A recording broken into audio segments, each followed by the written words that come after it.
पौड़ी में सभी सफाई कर्मचारियों के हड़ताल में जाने से शहर की सफाई व्यवस्था पूरी तरह से चरमरा गई है। बाजारों में गंदगी का अंबार लगा हुआ है, जिससे लोगों को परेशानी हो रही है। वहीं शहर की मुख्य सड़कों में फैल रही गंदगी बीमारियों के खतरे को बारिश के सीजन में खुला न्योता भी दे रही है, जिससे लोगों का सड़कों पर निकलना दुश्वार हो गया है। वहीं सफाई का जिम्मा संभाल रही नगर पालिका भी सफाई कर्मचारियों के हड़ताल पर चले जाने से कोई और वैकल्पिक व्यवस्था नहीं जुटा पा रही। आपको बता दें कि सफाई कर्मचारी बेमियादी हड़ताल पर चले गए हैं, जिससे सफाई व्यवस्था पटरी से उतरने लगी। वहीं सफाई कर्मचारी संघ की माने तो वो 11 सूत्रीय मांगों को लेकर हड़ताल पर हैं। शासन से उनकी मांगों को मंगवाने के लिए उन्होंने हड़ताल का सहारा लिया है।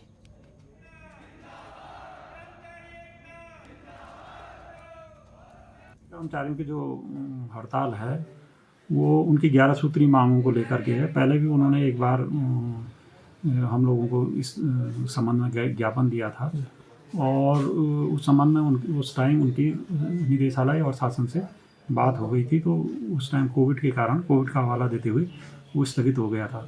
फिर इन्होंने कल से जो है दोबारा स्ट्राइक की है और इस संबंध में इनकी जो प्रदेश व्यापी स्ट्राइक है, प्रदेश से जब जो भी डिसीजन होगा उसी के आधार पर ये पुनः काम पे आएंगे।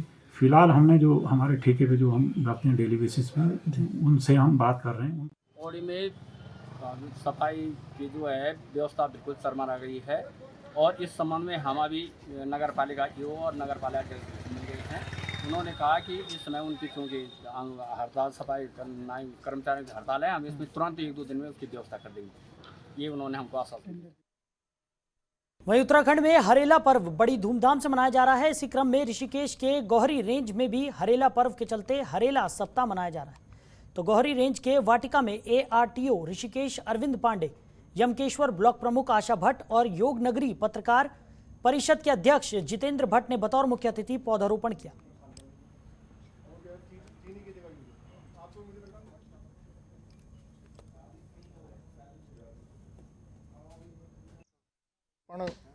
काफ़ी पुराना अभियान है और आप देखते हैं प्रकृति और मानव का एक बहुत ही बड़ा तादात्म्य है, सामंजस्य है। बिना प्रकृति के मानव जीवन संभव नहीं है और पेड़ उसमें बहुत अहम भूमिका निभाते हैं, क्योंकि ये हमारे लिए जीवन ही नहीं प्रदान करते बल्कि मनुष्य की जितनी भी आवश्यकताएं हैं कहीं न कहीं इन वनों से, जंगलों से, पेड़ों से हमें प्राप्त होती हैं। तो हमारे यहाँ तो हरेला पर्व आप जान रहे हैं, ये बहुत प्राचीन काल से चला आ रहा। हरेला पर्व की ढेर सारी शुभकामनाएं और गौरी रेंज द्वारा, रेंजर साहब के द्वारा और योग नगरी प्रेस क्लब द्वारा संयुक्त रूप से आयोजित इस हरेला पर्व को सफल बनाने के लिए मैं रेंजर साहब को बधाई देना चाहता हूं, सभी को बधाई देना चाहता हूं, क्योंकि आज वास्तव में कोरोना काल के चलते हुए जो हमें महसूस हुआ कि ऑक्सीजन की आवश्यकता है और इसका सबसे बड़ा मूल स्रोत जो है पेड़ पौधे हैं। तो इन पेड़ पौधों को ज़्यादा से ज़्यादा लगाएं, जिससे कि हम अपना जीवन सुरक्षित कर सकें। ये हरेला पर्व के अंदर हम प्रतिदिन पौध लगा रहे हैं। फिलहाल 405 पेड़ लगाए जा चुके हैं। आज ये प्रोग्राम में ARTO महोदय और ये ब्लॉक प्रमुख हमारे और इंस्पेक्टर साहब और हमारे मीडिया के प्रभारी भी आ रखे हैं। तो हमारा मेन मकसद है ज़मीन को हरा भरा करना, क्योंकि जीवन पेड़ों से ही है। पेड़ होंगे तो हम होंगे। तो वहीं रुद्रप्रयाग में लगातार बारिश हो रही है, जिससे जनजीवन अस्त व्यस्त हो गया है। वहीं केदारनाथ धाम में भी कई दिनों से बारिश जारी है। बारिश के कारण पुनर्निर्माण कार्य रुके हुए हैं। हालांकि धाम में बिजली आपूर्ति सुचारू होने से पत्थर कटिंग का काम चल रहा है, लेकिन बारिश के कारण सीमेंट का काम नहीं हो पा रहा है। इसके अलावा केदारनाथ और बद्रीनाथ हाईवे की हालत खस्ता हो चुकी है। जगह जगह कीचड़ और मलबा होने से लोगों को आवाजाही में दिक्कतों का सामना करना पड़ रहा है, जबकि ग्रामीण क्षेत्रों में लिंक मार्ग बंद होने से लोगों को रोजमर्रा के सामान के लिए भी काफ़ी परेशानी उठानी पड़ रही है। वहीं जिला मुख्यालय के पुनाड़ गदेरे के उफान पर आने से 3 दिनों से पेयजल सप्लाई भी ठप हो गई है। तो रुद्रप्रयाग में बारिश से जनजीवन प्रभावित होता हुआ नजर आ रहा है।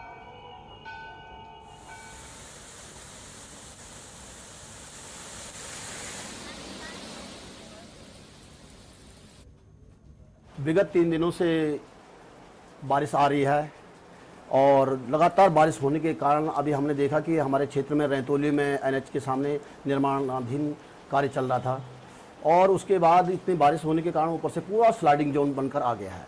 शासन प्रशासन को इन लोगों ने फ़ोन किया, शासन प्रशासन के नुमाइंदे वहाँ पे पहुँचे तो नहीं, मेरे ख्याल से कल पटवारी पहुँचा है। वही स्थिति हमारे पूरे क्षेत्र बचड़सियों के पूरे रास्ते के एनएच के जो काम हुए हैं, गुणवत्ता विहीन काम हो रखे हैं। आज एनएच ने भी जितने जगह काम कर रखा है वहाँ पे स्लाइडिंग जोन बना हुआ है। 2-3 दिन से लगातार मूसलाधार बारिश होने से आम जनमानस बहुत परेशान है, क्योंकि जो गांव के ग्रामीण क्षेत्रों की लिंक रोडें हैं वो बंद हो चुकी हैं। लोगों की आवाजाही ठप हो चुकी है। लोग अपना राशन पानी या अपने दूर दरार नहीं जा पा रहे हैं। धाम में जो निर्माण कार्य चल रहा है, पिछले दिनों से 4 दिनों से भारी बारिश से निर्माण कार्य में बाधा आ रही है। भारी बारिश की वजह से केदारनाथ धाम में जीवन अस्त व्यस्त चल रहा है। मेरे ठीक इन्हीं के ऊपर ठीक मेरा मकान है जो खतरे में आ गया। कल से मैं इतना परेशान हूँ। शासन प्रशासन को फ़ोन किया, कोई आपदा को फ़ोन किया, कोई वो नहीं है। अभी तक मैं इतना परेशान हूँ, कोई मुझे जो है कि ये नहीं बता रहा है कि होगा क्या है यहाँ पे। खनन उन्होंने किया, परेशान मैं हो रहा हूँ। कल से अभी तक हम चैन पे नहीं है। वहीं देवप्रयाग के बद्रीनाथ हाईवे पर ऋषिकेश तोता घाटी और सौड़ पानी के बीच एक कार पर अचानक पहाड़ी से बोल्डर गिर गया, जिससे कार में सवार 3 युवकों में से एक युवक गंभीर रूप से घायल हो गया, जिसे आनंद फानन में ऋषिकेश एम्स अस्पताल में भर्ती कराया गया, जहां घायल युवक का इलाज जारी है। आपको बता दें कि कार में बैठे 2 लोगों को कोई चोट नहीं आई। ये सूचना मिली थी कि सौड़ पानी तोता घाटी के बीच में एक गाड़ी के ऊपर पत्थर गिर गया। हम लोग भी वहाँ तुरंत मौके पे पहुँचे थे। वहाँ पूछने पर ज्ञात हुआ कि ये गाड़ी देहरादून से और श्रीनगर की तरफ जा रही थी। इसमें 3 लोग सवार थे, जिसमें से अचानक पहाड़ी के ऊपर से एक पत्थर गिरा और गाड़ी के ऊपर जा गिरा। उसमें पीछे बैठे जो व्यक्ति थे श्री मनोज सुंदरियाल जी, उनको काफ़ी गंभीर चोट आ गई है। और जो उनके साथ वाले कुछ लोग पीछे दूसरी गाड़ी में आ रहे थे। फिर अचानक गाड़ी से उनको निकाल करके उस गाड़ी में शिफ्ट करके उनको इलाज हेतु एम्स को ले जाया गया। वहीं हरिद्वार दिल्ली नेशनल हाईवे पर दुर्घटनाओं का स्पॉट बन चुके कट को ट्रैफिक पुलिस और एनएच अधिकारियों ने बंद करवा दिया है। आपको बता दें कि हरिद्वार दिल्ली नेशनल हाईवे पर बने पेट्रोल पंप के सामने बने कट पर अक्सर दुर्घटनाएं होती रहती थी। अभी बीते कुछ दिनों पहले ही इस कट पर एक कार दुर्घटनाग्रस्त हुई थी। ऐसे ही कई हादसे इस कट के कारण पहले भी घटित हो चुके हैं। बार बार होने वाली दुर्घटनाओं का संज्ञान लेते हुए बुधवार को ट्रैफिक पुलिस और एनएच के अधिकारियों ने इस कट को बंद करवा दिया, जिससे भविष्य में कोई दुर्घटना घटित ना हो।